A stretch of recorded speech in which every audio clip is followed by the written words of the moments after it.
Энэ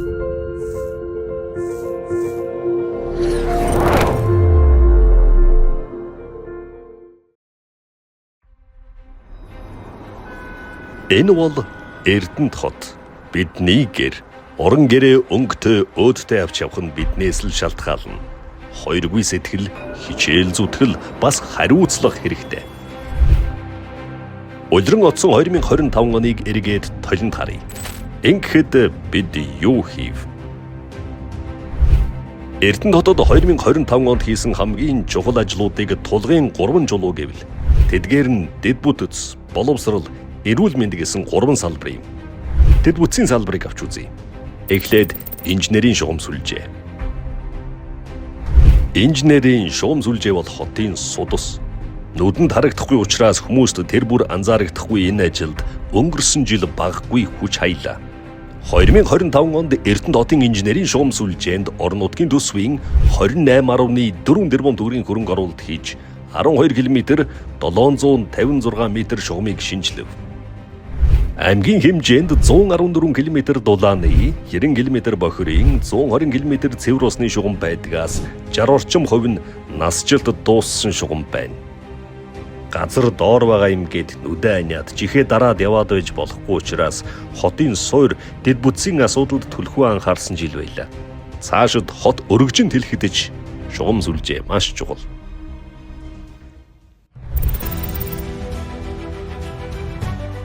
2025 онд Эрдэнэт хотын төвийн гэрэл төлгийг шинжиллээ. Нийт 7 байршилд 2 төрлийн 380 ширхэг гэрэл төлөг суйрлуулж, авто замын дагуу 275, явган зам дагуу 105 ширхэг гэрэл төлгийг сольсон нь орчны аюулгүй байдлыг сайжруулахад чухал нөлөө үзүүлв. Энэ ажилд орон нутгийн төсвөөс 4.5 тэрбум төгрөгийн хөрөнгө оруулалт хийсэн. Гэрэлтүүлэг гэдэг нэг талаас гэмт хэрэг альва эрсдлээс урьдчилан сэргийлэхэд чухал зүйл.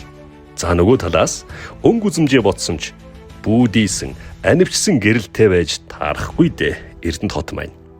Одоо шинэ гэрэлтүүлгийнхээ ашиглалт хамгаалтыг холбогдох байгууллагууд сайн анхаарах хэрэгтэй.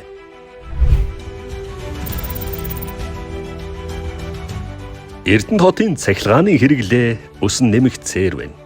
Нөгөө талд цахилгаан түгээх дэд бүтэц буюу шугам, сүлжээ, дэд станцуудын тоног төхөөрөмж хуучирч жилээс жилд засвар шинжил шаардах боллоо. Мөн гэр хороололд хүчтлийн уналт гэдэг асуудал байсаар.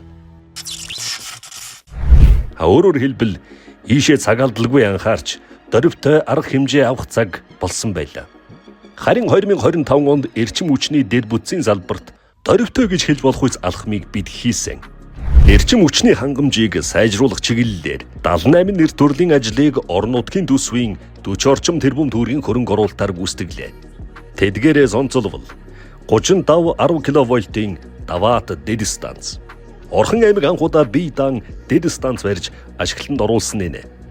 Даваат дэд станц ашиглалтанд орсноор гэр хорооллын 70 орчим хувийг хангадаг хороолол дэд станцын хит ачааллыг бууруулж эрсдэлгүй болголоо. Мөн Даваат дэд станцаас 18.5 км цахилгаан дамжуулах агаарын шугам шинээр татлаа. Гэр хорооллын хүчтлийн уналттай 11 багийн 22 байршилд шинжиллийн ажил хийсний үр дүнд Эрдэнэ, Дэнж, Яргуйт, Их залуу, Уртын гол, Цагаан жулуут, Аршаант, Даваат, Наран, Баянбулаг, Баян цагаан багийн 3172 хэрэглэгч хүчтлийн уналтын асуудлаас ангижирлаа. Мөн болзошгүй аварын сангаас 2 тэрбум төгрөг гаргаж Зэст болон оюут багийн дэд станцуудад тоноглол шинжил хийж өвлийн улиралд гарч болзошгүй эрсдлээс урьдчилан сэргийллээ. – 2025 онд орон нутгийн төсвийн хөрөнгө оруулалтаар 43 байршилд авто замын шинжилэл засвар хийлээ. Тухайлбал Баян цагаан багийн Пүдүү хэсэгт 1.1 км, Чингэлбагт 860 м, 7 дугаар орооллыг А1002 трастай холбох уялдаа зам. Кувейтийн торгоос Эрдэнэ багийн самбар хүртэл 2.5 км зам. Оросын элчин орчимд 1.3 км дөрвөн багц зам. 74-р гудамжнаас хорооллын эцэг хүртэлх хэсэг зэрэг олон чиглэлд авто замын засвар шинжил хийлээ. Мөн хотын төвийн 18, гэр хорооллын 22 байршилд замын тэмдэг тэмдэглэгээг сайжрууллаа. Хөдөлгөөний эрчим ихтэй хүүхдүүд их зорчдог 19 байршилд гэрэлт гарц шинээр хийлээ. 2025 онд хийсэн замын шинжилгээний онцлог нэг ажил бол эрх чөлөөний гудамж буюу Чандман уулзвар. 320 м урттай 2-5 игнэтэй гэрлэн дохиотой шинэ уулзвар ашиглалтанд орсноор тэр хэсгийн хөдөлгөөний эрчим 50% нэмэгдэжээ.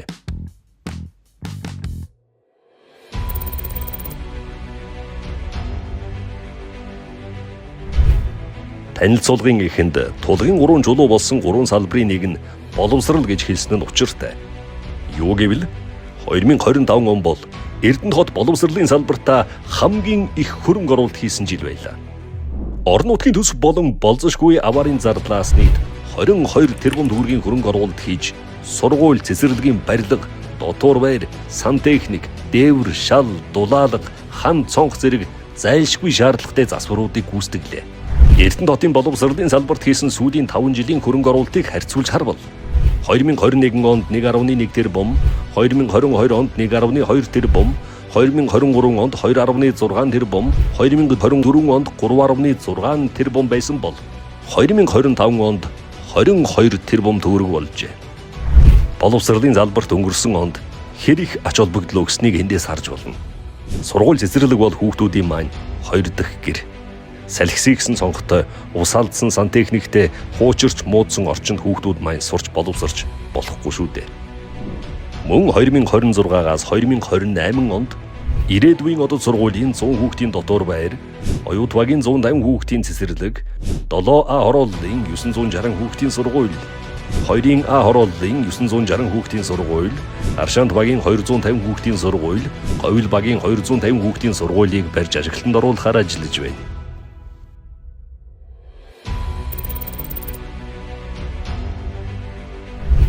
2025 онд Эрдэнэт медикал эмнэлгийг хавдрын онцлогоо эмчилгээний дэд төв болгосноор Эрдэнэтийнхэн төдийгүй.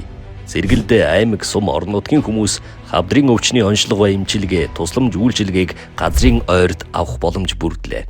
Юугүй Улаанбаатар явах хэрэггүй болсон гэсэн үг. Хүмүүсийн зардал мөнгийг хэмнэж, цаг хожиж үйлчилгээг ойртуулж байгаа хэрэг. Хавдрын дэд төвийг түшиглээд 98 ортой эмнэлэг барих зураг төсөв батлагдсан. Мөн бүсийн онцлогоо эмчилгээний төвд 350 сая төгрөгөөр хавдрыг нэгж байгууллаа. Энэ ажил бас л хүлээгдэл чирэгдлийг багасгаж, өвчтөнд амар хялбар байдлаар үйлчилгээ үзүүлэхэд чиглэсэн алхам юм.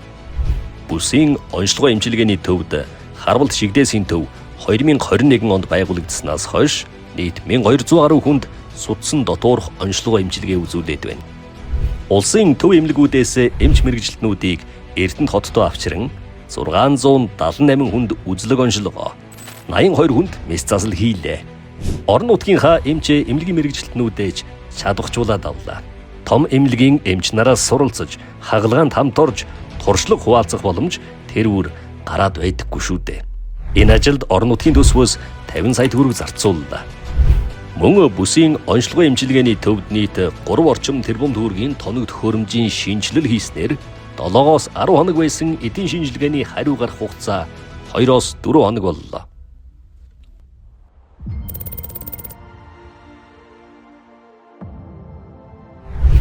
Орон нутгийн хөгжлийн сангаас 2025 онд 32 байршилд амралт чөлөө цагийн талбай байгуулж тогтчууллаа.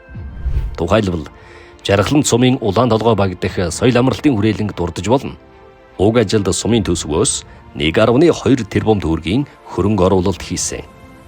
Орхон аймгийн хэмжээнд гүйлтийн зам, спортын талбай, элсний талбай, ногоон байгууламж, тоглоомын талбай, чирэгжүүлэлтийн талбай зэрэг нийт 9425 м квадрат талбайд тогтчилт хийлээ.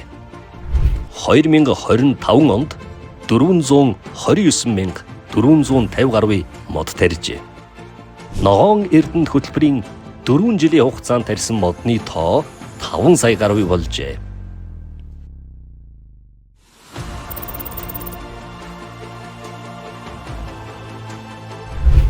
2026 онд Эрдэнэт хотын түүхт 50 жилийн ой тохиож байна. 50 жилийн ойг өгсөн бүтээн байгуулалтын 124 ажлыг 58.7 тэрбум төгрөгөөр хийж гүйцэтгэхээр төлөвлөжээ. Орон нутгийн төсвийн хөрөнгө оруулалтаар урт цагааны гудамжийг засч сайжруулах, дурсгал газар бий болгох, хотын ногоон байгууламжийг нэмэгдүүлэх, эрх чөлөөний өргөн чөлөөний Чандман уулзвараас 5 дугаар хорооллын уулзвар хүртэлх авто замыг шинжлэх ажлуудыг хийнэ.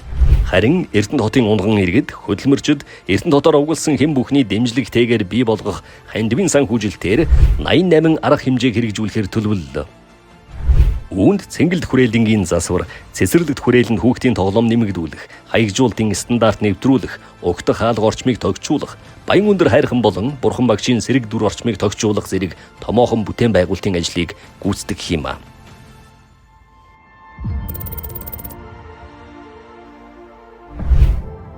2025 онд хийсэн ажлуудыг нэг бүрчлэн нэрлэвэл их цаг орно.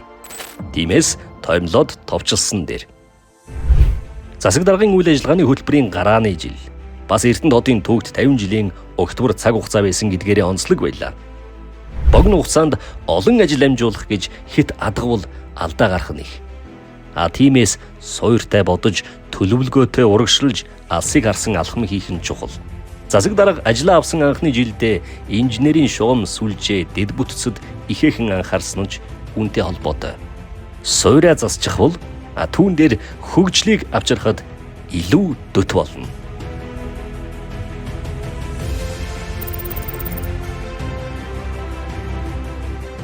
Харин 2026 онд аймгийн засаг дарга Зоригт баярын баг хамт олонтойгоо хийж хэрэгжүүлэх онцлог ажлыг товчлон хүргэе.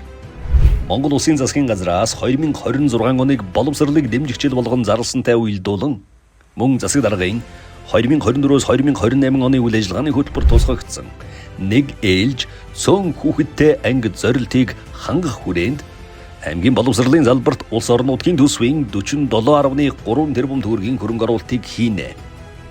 Гэр хорооллын багууд дахин хөрсний элэгдэл тоосчлтыг бууруулах, иргэдийн ая тухтай амьдрах орчныг бүрдүүлэх зорилгоор 13 багт 70.4 км гудамж хоорондын замыг сайжруулах, хотын төвийн гэрэл түлгийн хүртээмж өнгө үзэмжийг нэмэгдүүлэх зорилгоор 6 байршилд 256 ширхэг гэрэл түлгийг шинээр хийнэ. Бологт дэд станцаас оюутад дэд станц хүртэлх цахилгаан дамжуулах агаарын шугамыг барих ажлыг 4.5 тэрбум төгрөгөөр ашиглалтад хүлээн аваад байгаа 35 10 кВт-ийн Жингэл дэд станцын хуваарлах байгууламжийг барих ажлыг орон нутгийн төсвийн 2.4 тэрбум төгрөгийн төсвөөр хийж гүйцэтгэнэ. Хотын төвийн 13.8 км авто замын хучилд сайжруулалтыг 39.7 тэрбум төгрөг, говьл баян булаг багуудад ус дулаан дамжуулах төвийг барихаар 4.6 тэрбум төгрөг зарцуулна. Замын хөдөлгөөний ачааллыг бууруулах, нэвтрүүлэх чадварыг сайжруулах хүрээнд шинээр Кувейтийн гудамжны аюулгүй тойргийн гүрэн байгууламж болон түнэлийн системээр шинжлэх 11-р хорооллын Г хэсгийг уурхай ажны гудамж буюу баян булаг багтай холбогдох авто замыг хийхээр тус төлөвлөжээ. Энэ онд эрүүл мэндийн салбарын тоногт хөрөмжийн хангалтыг 100% хүргэхээр зорж байна.